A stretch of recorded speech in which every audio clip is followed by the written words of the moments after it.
จังเลยขอให้น้องเอ๋ยจะรู้หรือเปล่า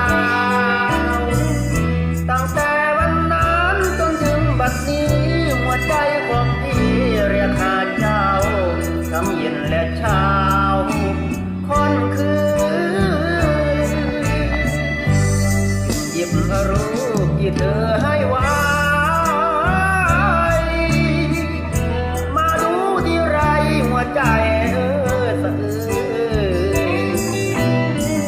พี่กลัวไอ้หนุ่มอยู่ข้างหลังมาถือน้องนางควันยืน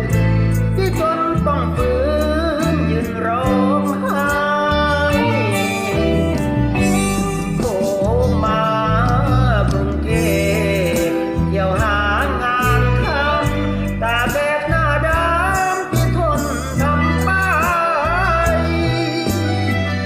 ทำงานรับจ้างทุกแห่งหนเป็นเพราะความจนยากเห็นใจหวังเก็บเงินไปแต่งกับเธอจงรอพี่ก่อนขอวอนเถิดน้องอย่าให้พี่มองเพราะน้องนะพี่รักเนื้อนวลอย่างสุดซึ้งคิดถึงพี่บ้างหรือเปล่าส่วนพี่ที่เพ้อคิดถึงอย่างแรง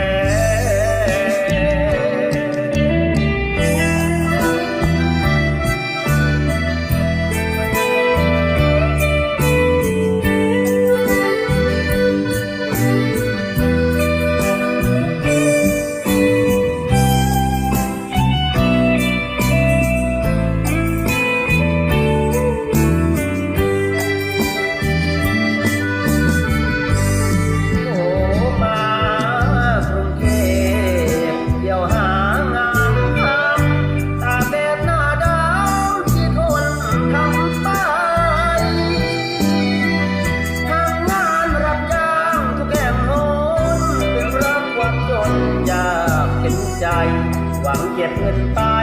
แต่งกับเธอ